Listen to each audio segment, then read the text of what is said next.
Let's unmute you then. I have the power. I don't know why. What's that witch's cackle? Well, it's my natural laugh. She went. Yeah, because I said I better unmute you then. I have the power. You certainly do. Now I wonder what happens if I shut that. No, yes, there we go. It's a brand new day. Gotta take it on my way. Gotta take it on my way. It's a brand new day. Gotta take it on my way. Gotta take Welcome to Own It, Your Business and Your Life, with Nicola Cairncross and Judith Morgan. In this podcast, we're going to cover everything you need to embrace to become a successful entrepreneur, marketing, money, and much, much more. How to create a business doing just what you love. How to own it, your business and your life. This one will be fast, funny, feisty, and very lively. So sit back and enjoy the show. Good morning, Nicola. What's your main focus for today? What's my main focus today? Podcasting. Yes. Our podcast, in fact. Let's make it more personal. I love this momentum plugin for Chrome. Every day you open a new tab and you see the most amazing picture. It's just awesome. Plus a quote. What's the business model? I've got no idea. There's no ads on it, so I don't know what the business model is. Weird, isn't it? Next week, I've already decided what our challenge of the week will be. It's outdated business models. Okay, nice. Yeah, I know. I've got 2 examples. I'm excited. Okay, well, I've got a teeny tiny challenge of my own I'd like to bolt on to challenge of the week, unless you've got a really meaty one. I have one, but it's not spectacularly meaty. I think there'll be time. Oh, good. Okay, all right. Well, it's something that would be of interest to other people, I think, as well. So, Roger. Nothing too personal. Well, should we crack on then, love? Yes, let's crack on. I'm ready. Into the top 100 again this week. There was a little bit of weirdness going on with the iTunes chart over the Christmas period. Not many of my favourites released a new episode, so I was hoping that because we were releasing new episodes, we'd get up into that elusive top 40. But no, lots of other people got there and not us. So, but that's all right because we're back in the top 100 again. So I'm very hopeful that we'll make the 40 very soon. Yeah, that's good. Yeah. So what's happened your week? What's happened this week in your week then? Well, as promised last week, yes. Oh dear God, getting up in the morning is very difficult. Before you today, I've done one of my 0800 calls, as I like to call them. 8 o'clock in the morning, which means I've got to get out of bed latest up at 7, and it's like, oh dear. It's dark, isn't it? Yeah. Yeah, it's dark, horrible. But one thing about my week is I've started doing what I said I would do last week, which is you taught me down, if you remember, from 52 little things to 12 monthly foci, if that's the word, the plural of focuses.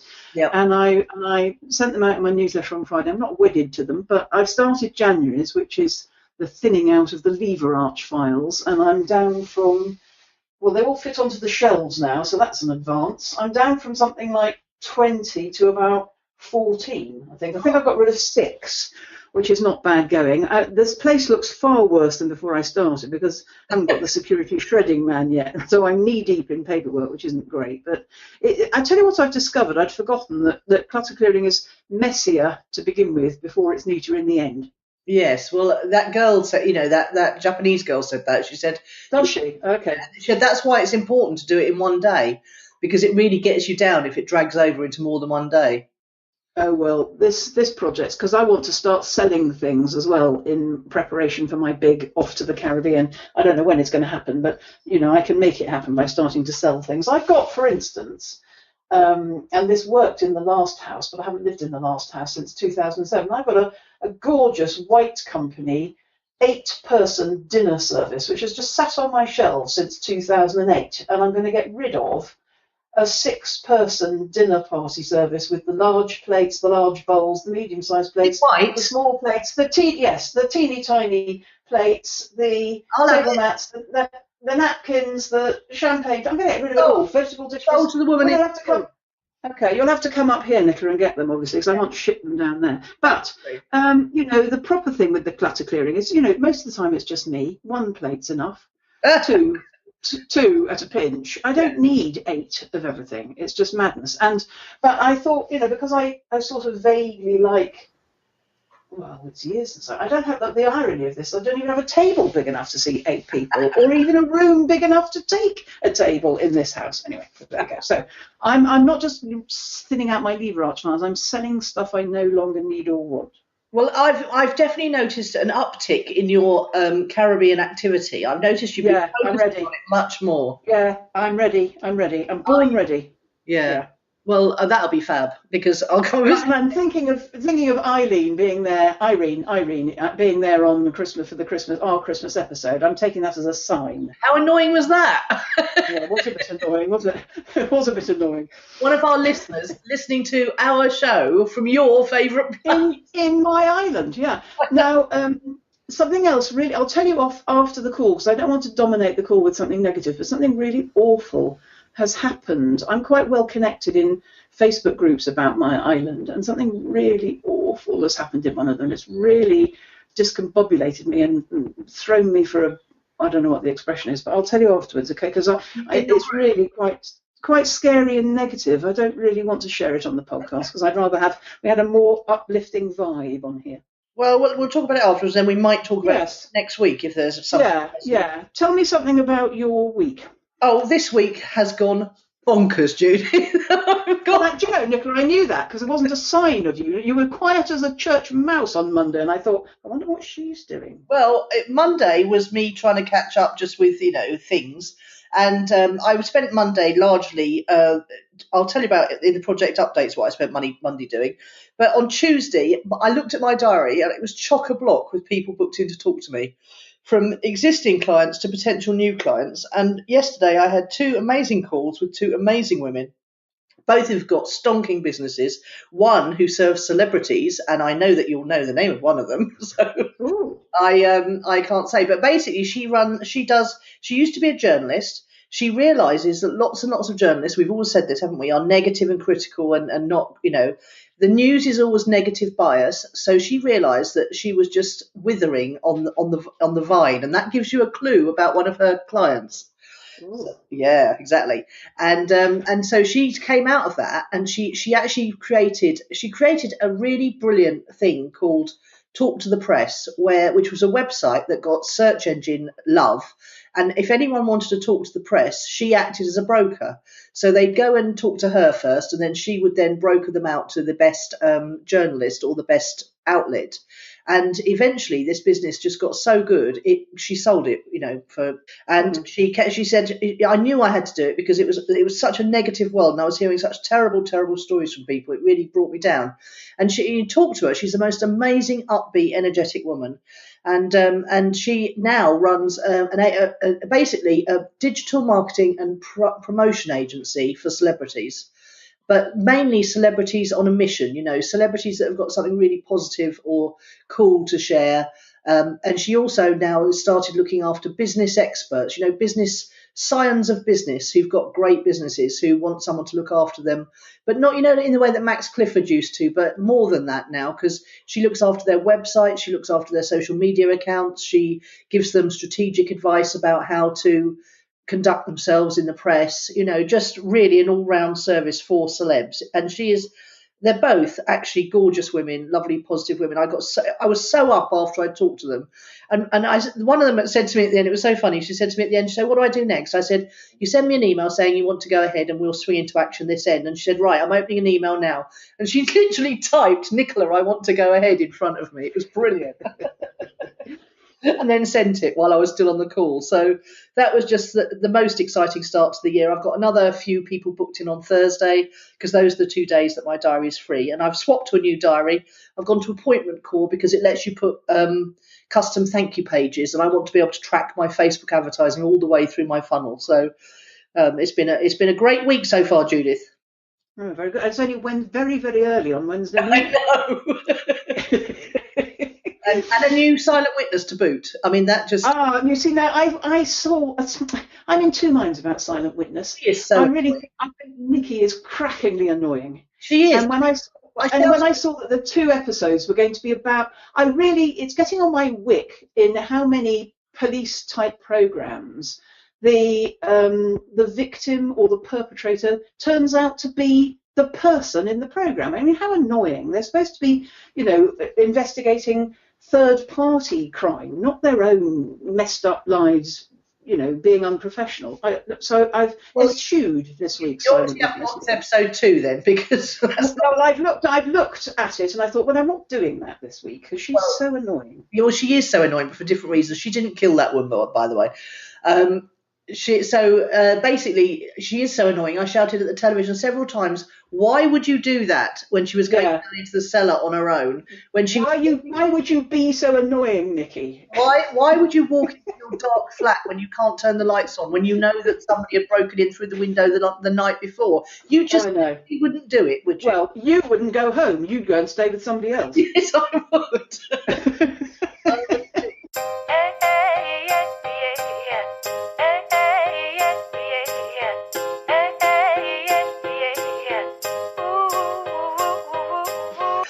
So given that Nikki hasn't fueled either of our fire, what's fueled your fire instead?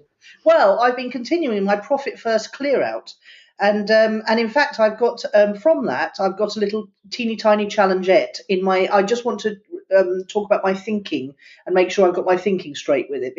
But I did have a very funny moment with my bookkeeper. I said to him, in fact, all of my team are a little bit ruffled because I'm just asked. One girl in particular does one thing that's cost of sale and one thing that's overhead. And I've said to her, we need to just separate out those two tasks on your invoices, whether you do 2 different invoices or you just let us know which, how much of what the invoice is one and the other.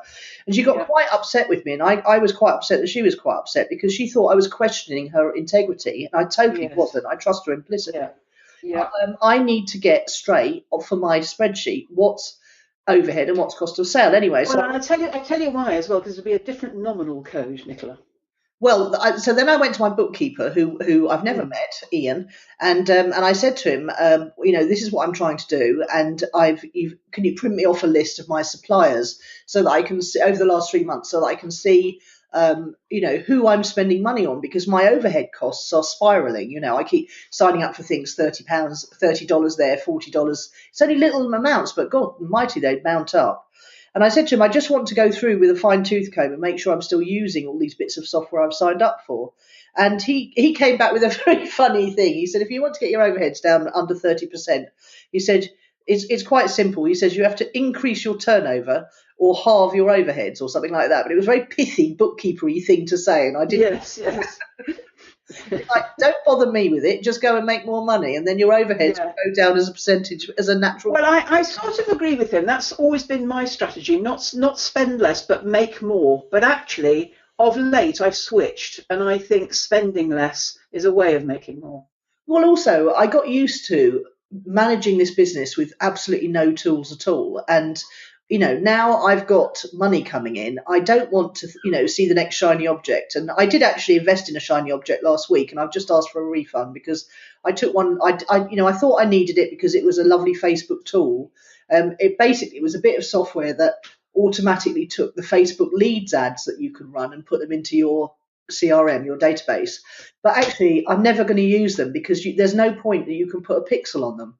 So although it's a campaign that you can see how many leads it's bringing you, I just don't like it because I can't track it. I can't tell which ads are doing it really. So it's of limited use. Of limited use to me in the way that I run ads. So and it was $300 plus $47 a month, and I just thought, no, I'm going to ask for a refund on that one because even if I want it later, I can always come back to it, and I definitely won't be using it in the next 6 months. And I did that with Webinar Jam, Ever Webinar Studios, because it was such a great offer. I bought it, and it's taken me 6 months to get around to learning how to use it. But I did know that I would always use that one, and in fact, I have started using it on an ongoing basis now. So I'm going to get my money's worth out of it. But it's been quite liberating in the same way that your clutter clearing's been quite liberating. If there's anyone listening, we've got a 1,000 person GoToWebinar account here.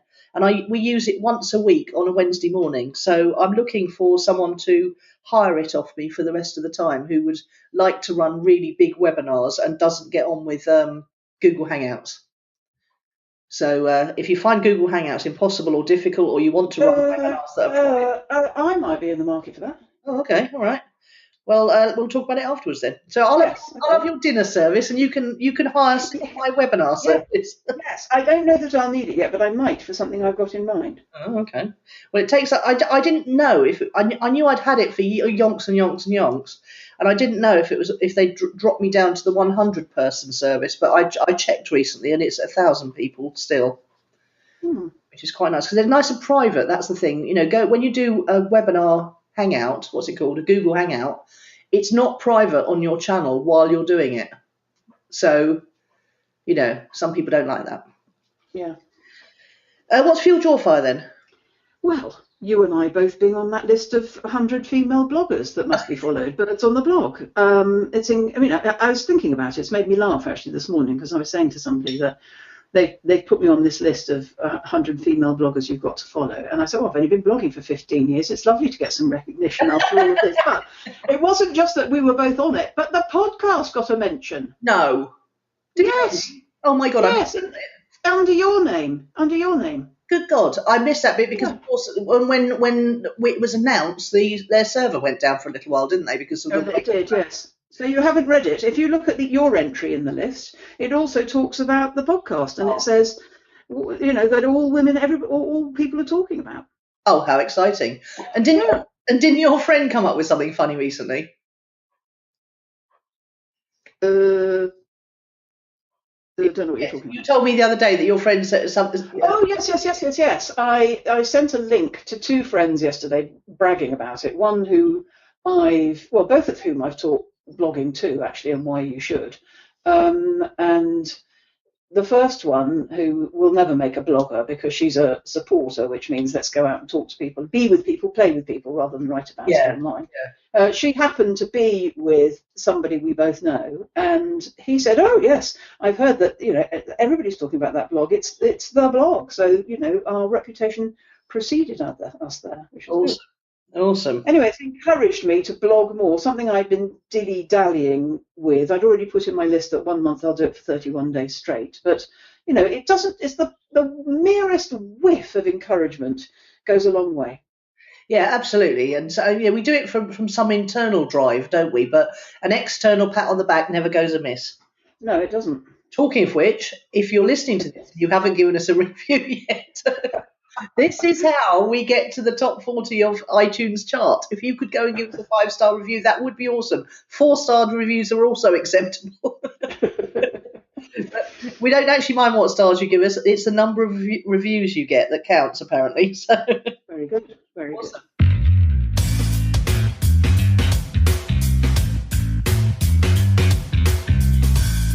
So, client challenge of the week. Should we do your one first? Yes. I think this is going to take you by surprise, actually. It's self-deprecation. Something the Brits are generally quite good at. Good point. One of our regular listeners, who shall not be named, was the first person to email in a check-in this week, and it had a self-deprecatory remark in it. But she wasn't the first client I spoke to this year. Also did the self-deprecation, and by the time I got the first written check-in, I'd already decided I was going to make it client challenge of this week, the self-deprecation. And I made the point that even though actually neither of them were British, I made the point that they're neither of them British, but the second one is more British than a Brit, which is what happens when people from overseas come to live here. You sort of become more British than we are, if you know what I mean. Yeah. And I said, this is a thing that British people typically do. But these people, neither of these people were originally, I think one was originally British and isn't anymore, and one was the opposite way around. So it wasn't the Brit factor particularly, but in Britain it's very funny to make self-deprecating remarks about yourself. But when I'm listening to clients or reading clients' reports, I can't allow it because it's, even though it's mildly funny in the way we know, the second lady had said, even I can do that. Well, hello, you're so much better than that. What do you mean, even I can do that? Take off the even. This is something I know I can do. Yes, much more aspirational and appropriate energy for an intention. And I think what the risk is that we live down to the caricature of ourselves that we invent for ourselves. And it is funny, but it's also a habit. And I don't think either of those are beneficial. I think we should just stop doing it. And I think we should choose better words, thoughts and feelings and be proud of them and own them. I don't think we need to do this, oh, typical me, or, oh, tail end Charlie, whatever it is. It's often stuff that you've been brought up to believe you're the one in the family who's always like that, or whatever it is. And I'm not even sure I don't think it's true, basically. And I think we should stop it immediately. Yeah, it's like Heather's the clumsy one and I'm the show-off one. I can't see how that is helpful, really. I mean, we do take the mickey out of each other. I would probably call you a show-off as well. But, it's of limited use, isn't it? Because it doesn't tell the whole story. I think my main concern is when we adopt it as the truth and we're talking to ourselves in that voice, even when nobody else is listening.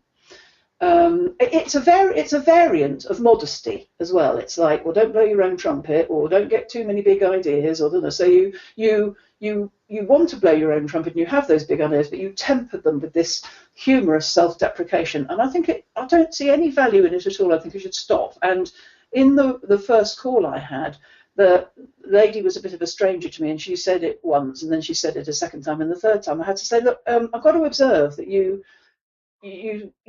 self-deprecate all the time, and stop it. I don't see it has any value, Nicola. Stop it. Stop it. Just catch yourself on, I think, the thing. And I knew you were going to ask me, well, how do we do it? And well, it's the same thing we've always got to do, which is it's awareness. Yeah. And actually you always need somebody that says, are you aware that you do X, Y, and Z? And it's not an easy thing to say always, except perhaps in a coaching relationship. Marion says it to me sometimes. Do you know how often you say, such and such an expression? And I think sometimes we need that feedback from a third party that says, don't do that. You're so much better than that. Why are you running yourself down? And the worry is that it's a vocal tick, but also they're thinking it, they're feeling it, and that's just not right. Yeah. Absolutely. I mean, if you think about, I was thinking so many things then as you were saying that. We've got the tall poppy syndrome in the UK, haven't we? So perhaps it's a self-protection mechanism that you have to be self-deprecating, because if you don't, someone else will come and chop you down. Well, I think, when you try to do anything in this life, you realise it's much harder to do than it is to look at and other people doing it and criticise other people doing it. So, yes, I take your point, but we're effectively making it harder for ourselves, aren't we? Because we make magic, for want of a better word, with what we say and what we think and what we feel. That they become our reality. And if we're preparing ourselves for failure, or hardening ourselves against being chopped down by somebody else, you're limiting your own. Yeah, I don't know what it is, but you're limiting yourself. Your own potential. I've got a couple of good stories for you. One's very quick. I was actually going along to the shower this morning I woke up this morning feeling so excited because, obviously we're going to talk. I love talking to you and every Wednesday. But, the events the last few days, and I was thinking to myself, it feels like a miracle. It feels like, that something, that life has got wonderful again, and that it felt like something out of my control. And then I caught myself thinking that, and I suddenly thought, what are you talking about? You've slugged your guts out for the last 5 years. And you always knew that you were going to get there in the end, but despite all the evidence, you kept plugging away, even when you were, depths of despair. And so I talked myself out of thinking it was a miracle and therefore something out of my control. It isn't actually, it's my hard work.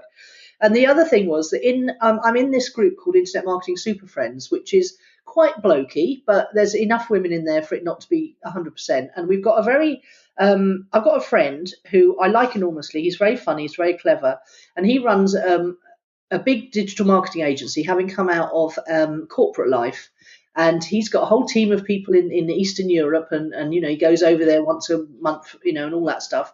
And that's mainly because his wife comes from that area, so he knows the language, and she runs the team and all that stuff. But he put a really interesting post in that group the other day, which was all about how he finds it very interesting coming in from a corporate world to the internet marketing world. And he put a big long post up about how he sees that marketers divide up into 4 kinds: the unconsciously incompetent, the unconsciously competent, the ones that are competent but not very confident, and then the ones who are competent and confident, the top dogs. And he really talking about how many of us there are that are, and I count myself in the consciously the competent but not very competent until recently, because I knew how to do stuff, but I wasn't confident enough, having failed once, to go out and shout about it. And he was just talking about it, and everyone was sort of debating the whole issue really. And I just found it really interesting because I think it's something that men, whether it's because their ego or their hunter-gatherer sort of background or whatever, men are much, much better at shouting about how good they are at doing things than women are. And we've covered this, haven't we, in our various conversations. And so I think perhaps it's very much something we have to work on. But when I'm thinking about that, I think Sheryl Sandberg, she runs Facebook. She is the CEO of Facebook, I think. And you wouldn't hear her saying, well, even little old me could do that. No. And I think it's interesting because I think you there talking about not necessarily feeling very confident. I'm sure our listeners would think, well, Nicola always sounds very confident to me. So there's a gap between how we think about ourselves and how other people think about us. And earlier this morning, I was talking to a client about, she said, well, I don't think I can call myself an X yet because I'm not doing enough work. And I'm like, well, hang on, how much would be enough work in order to call yourself an X? Do you know what I mean? It's kind of weird, these little thought patterns that we take up that aren't necessarily an accurate reflection. So in both of these examples where I spoke to a woman last weekend and then the first written check-in on Monday morning, both showcased this self-deprecation. In neither case did that accurately reflect how I think of those women. I think of them as far more confident than they were describing themselves. Confident, competent, able, better than their inner dialogue with themselves is. And that inner dialogue that had leaked into a conversation with me and a report to me.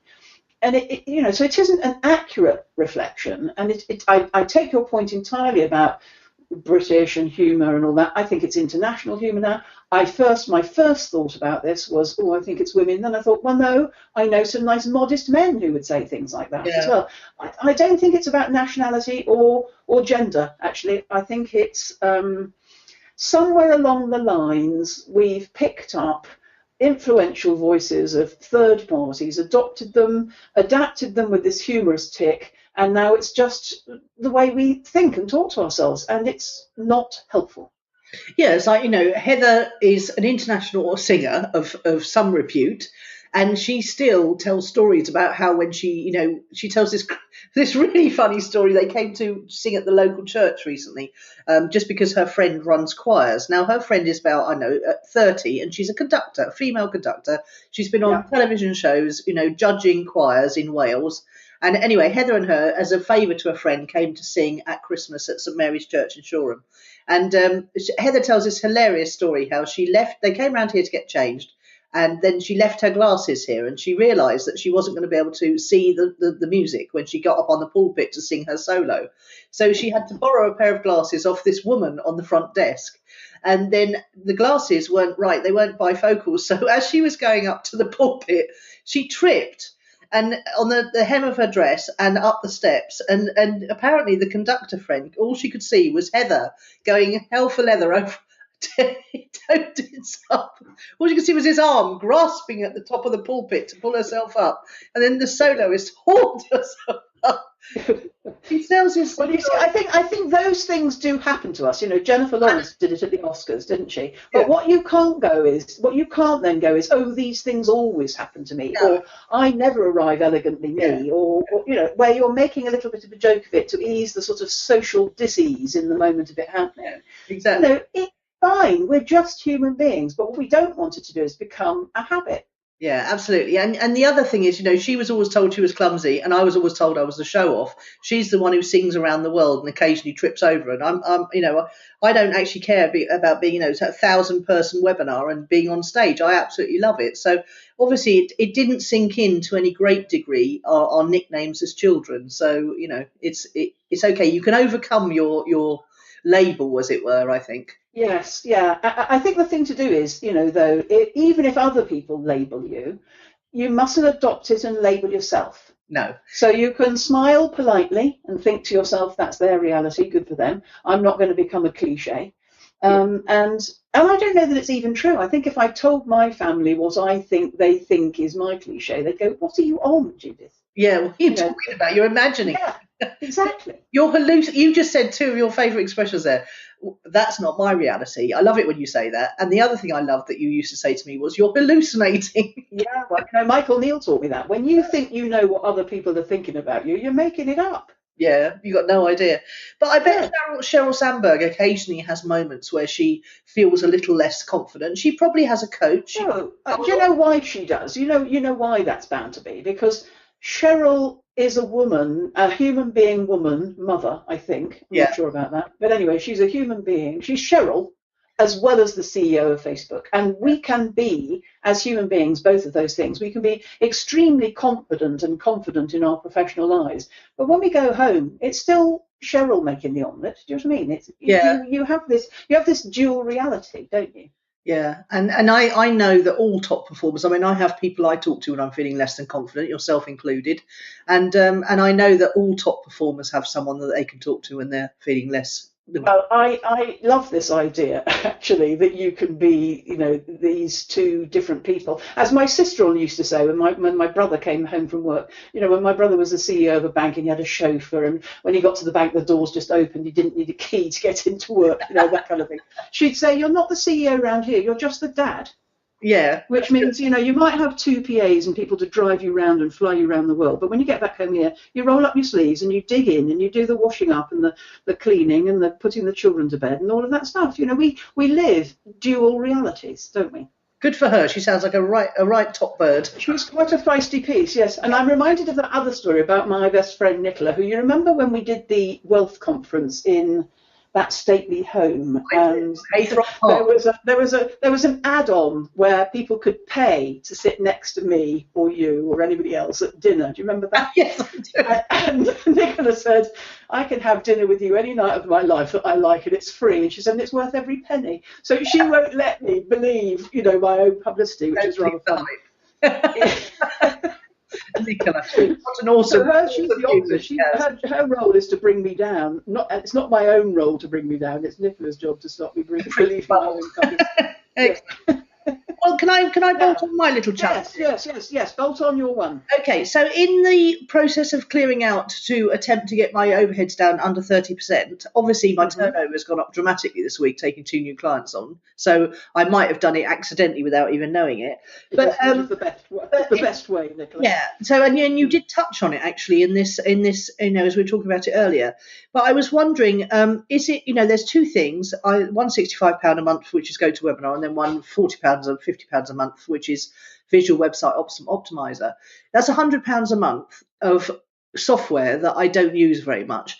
Am I being scarce by focusing on the things that I don't use very much, or am I just being frugal?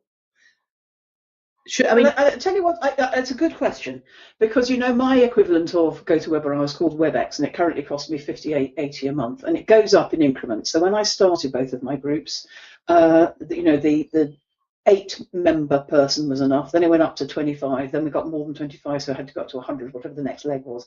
And what I always do is I take the old price away from the new price and see, will one client pay for it? And if one client will pay for it, we're away.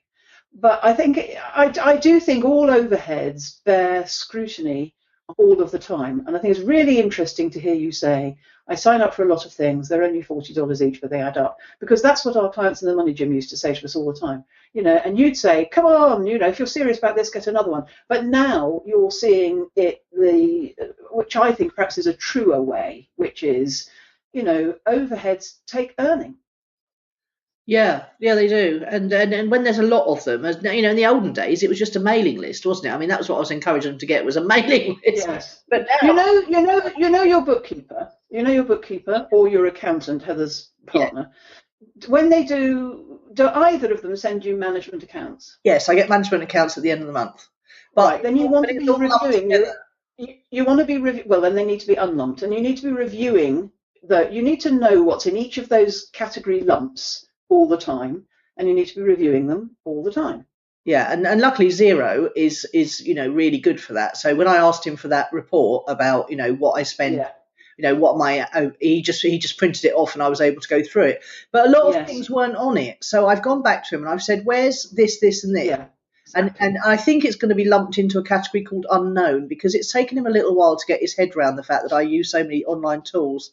And I think he's been putting it into a category called unknown stroke online. Well, he should be asking you every month to tell you where the items in unknown Oh, he does. are. He does. Okay. And I go through a spreadsheet and go, this is software, this is hosting, this is entertainment, whatever. So then the accounts should be reprinted with them all in the right categories and nothing in unknown. Yeah. I've just got to get a little. I think by turning my spotlight onto it, it's not wasting my time, is it? I am going out and getting new. I don't think it's a waste of your time at all. Do you know how to print out those reports in Xero? No, I don't. Okay, because there'll be a coding list. You could code everything about, and you can tell him where you want it to go. Oh, okay, all right. So I need to pay even more attention to it, and then it will get into a place where it will help me. Yes, it will. Wise, yeah. Yeah. Okay, good. So I'm not being scarce. I'm just being frugal. Well, no, I think you've got to review them once a month because 1 month's scarcity might be next month's frugal and vice versa. Oh, okay. Do you see what I'm saying? You say, well, I'm not sure about that, so I'll keep it for another month and I'll review the decision next month. You don't want to do the other thing you described, which is 6 months and I still haven't worked out how to use it yet. Yeah, absolutely. And you don't want to throw the baby out with the bathwater because if I'd got rid of Citrix, GoToWebinar when I was really skint, and it was quite a stretch sometimes, £65 a month, especially as they keep not taking it off my card. Whenever I change my card, they don't come to me and say, your card didn't work this month. They wait till it's 3 months in and then they come and take it just before Christmas, which annoys the hell out of me. But when I was really, really skint, it was quite a struggle sometimes. But I hung on to it and I'm glad I did because it's a 1,000-person webinar is quite a thing to hold. See, there's another use of the monthly management accounts, which is, why isn't Citrix showing this month? Oh, because it's not, because I've changed my card. So then you can accrue for it, as we say. Accrue for it, yes. Well, I do accrue for it, but somehow it when I do my cash flow, but then somehow it disappeared again. Okay, that's given. So yes, I need to break it down into more detail. Is the answer, isn't it? Yes, because actually most of your things, apart from your new things, if you've got it straight, you and the bookkeeper, most of them are repetitive, and then when a new one comes up, you tell him where you want that to go. Yeah. Okay. Cool.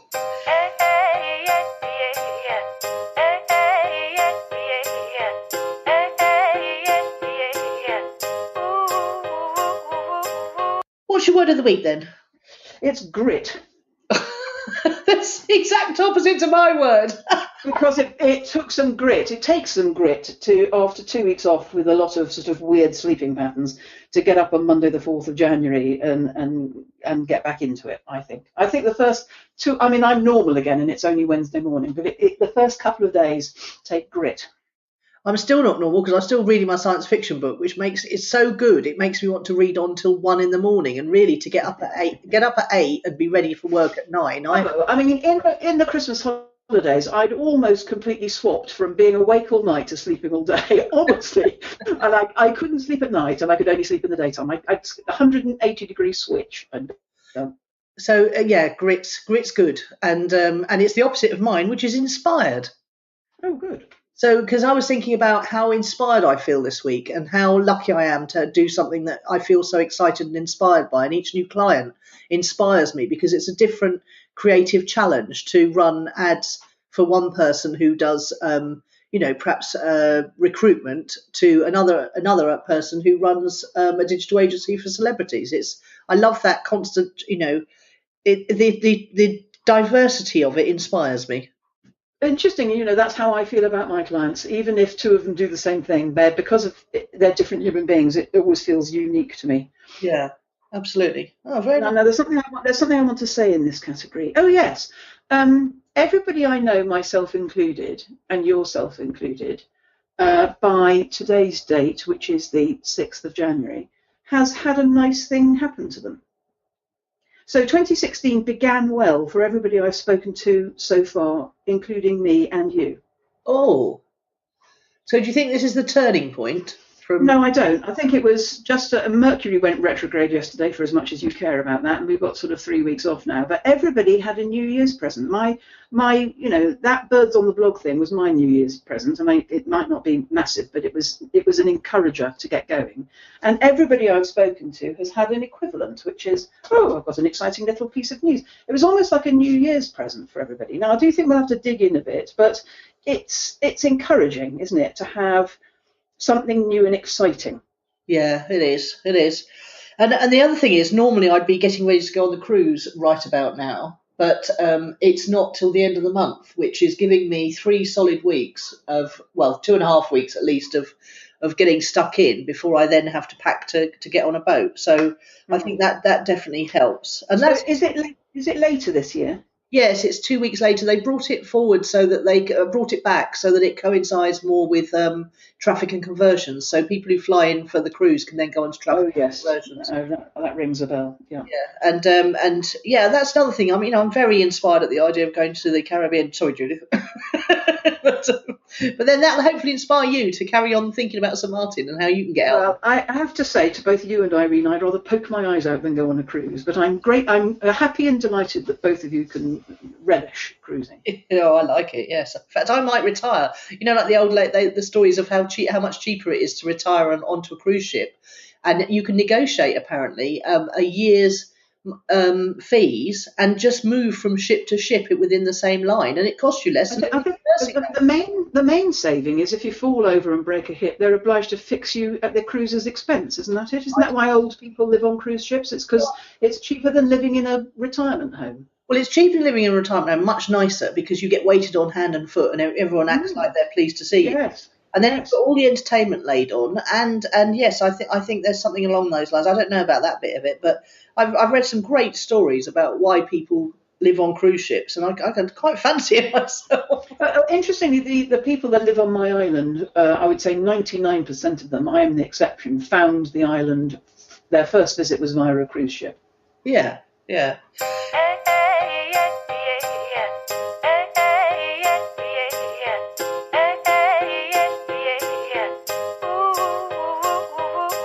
Okay, so project updates, my love.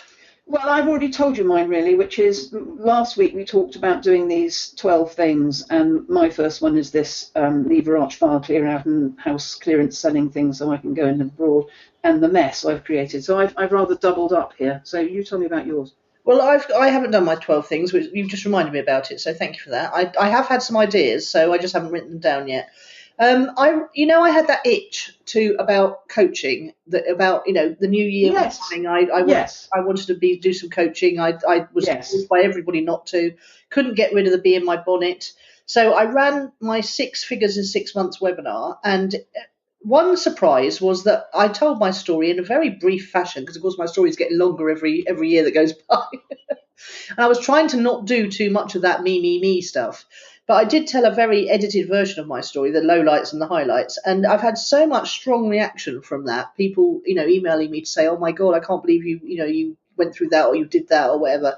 But here's the numbers: over 220 registered. I would probably say a good 150 of those were from Facebook ads. 45 turned up, which was not great. You expect 40%. So what's 40%? That would be nearer 100, wouldn't it?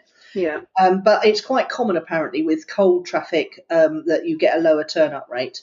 35 listened through to the end, i.e. when I made my offer. And I sold absolutely 0.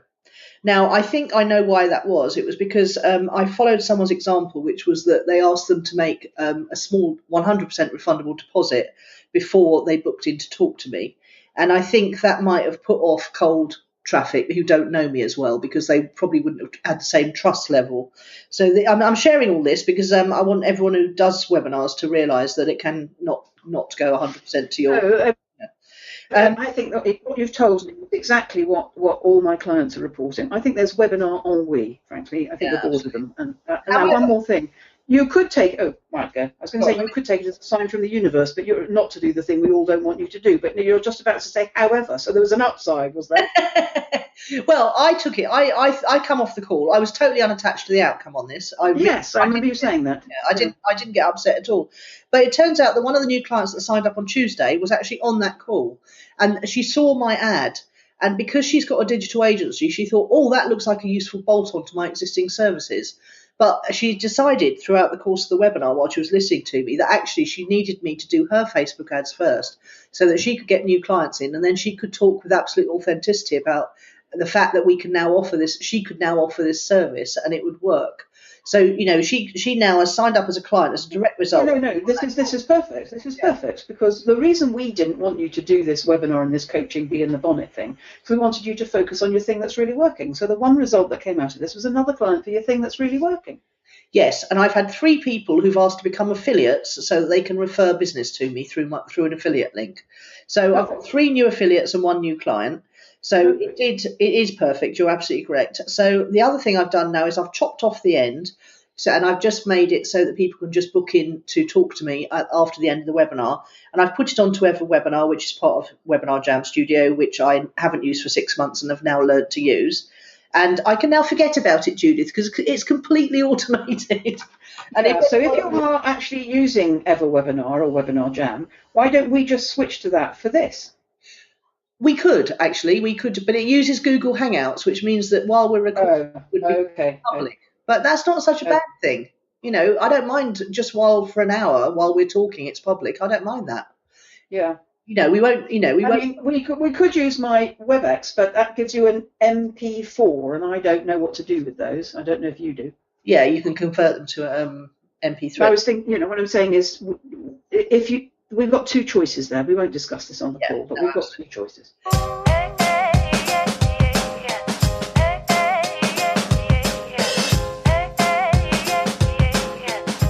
Okay, so who or what's impressed? Well, those who showed up on Monday, brackets grit. and conversely, all those rugged individualists who said, no, I'm not doing it on Monday because it's the 4th, I'll do it when it suits me. So, both sorts of people there. Yeah. Really. The individual approach to the new year, I think.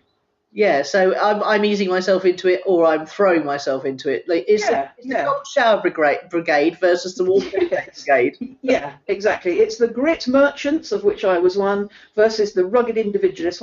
Several of my clients are Scottish, and Monday the 4th was Hogmanay, which is a bank holiday. So, then we'll drive back from where we are on holiday, and then we'll get into it later in the week when we're good and ready. Thanks very much. I must confess, I did take a terrible pleasure in not getting up that early on Monday morning. Oh my God. So what's impressed me then? I've read a book. This is such a funny story how this came about. I was talking to Manesh about love, and Manesh and I have quite deep discussions on Skype because he's he doesn't have many domestic responsibilities being a young single man. He's also obsessed with relationships at the moment and how he can find his queen.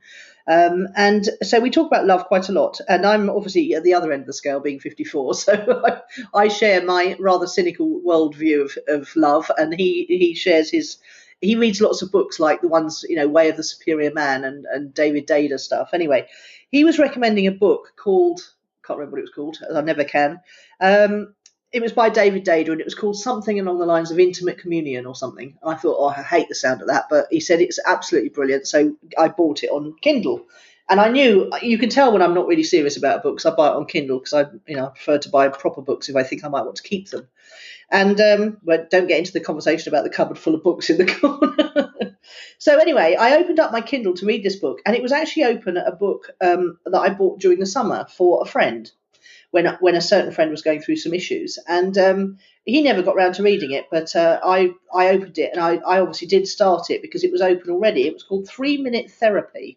It's brilliant, Judith. If anyone suspects that they're being held back from success by their own thoughts and feelings and actions, because we know that our thoughts create our feelings and our feelings create or prevent our actions, I strongly recommend this book. It's a rattling good read because he gives lots of case studies, but it also gives you this 3-minute, 5-step therapeutic process, which is based on cognitive behavioural therapy. And it's basically A, B, C, D, E and F. So it gives you a little mnemonic to be able to remember it. And basically, every time you feel bad, you think, okay, what was the A is the activating event, and you think, what is the activating event in this what's triggered me feeling bad? What is the activating? Let's try the grammar again, shall we? What is the activating event that has triggered my feeling bad? And then you work through this little 5-step exercise, and it helps you take the hurt and anger out of any situation, or the bad thoughts that are causing you to feel bad. And you come out the other end, and you might have to do it a few times, because obviously every time the bad feeling comes up, you might have to talk yourself through it again. But it's something you could just jot in a journal, out in a cafe. Oh, that's really annoyed me. What's the activating event that's caused me to feel that? What's the belief that's causing that? I.e., and he calls it musty thinking, and that helps you to remember it, because all bad feelings come from a belief, an erroneous belief, which is usually based around a must, should, or ought. And so you uncover the musty thinking that is causing it. I must do this, I ought to do that, I should do that, or the other person should do that, or the other person ought to do that, or, and it just helps you in this little 5-step process, go work through your bad feelings and come out the other side. 3-minute therapy by Dr. Michael.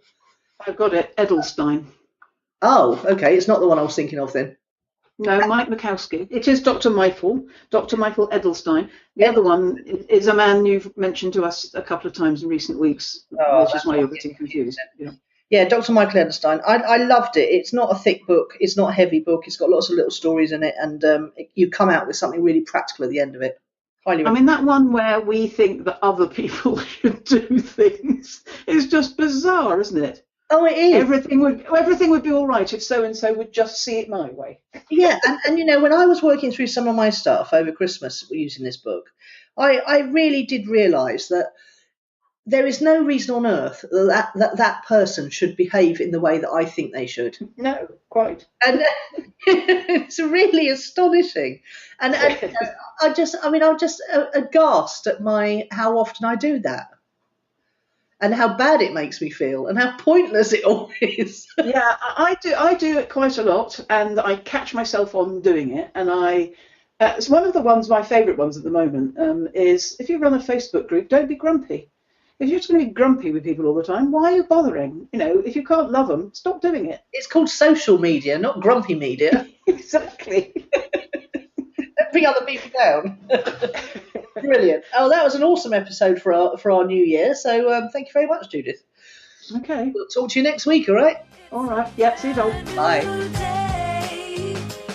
You've been listening to Nicola Cairncross and Judith Morgan. The podcast is called Own It, Your Business and Your Life. Do come and visit us at ownitthepodcast.com. We'd love to hear your feedback. You can find out more about Judith and visit her on her website at judithmorgan.com, and you can find Nicola at nicolacairncross.com.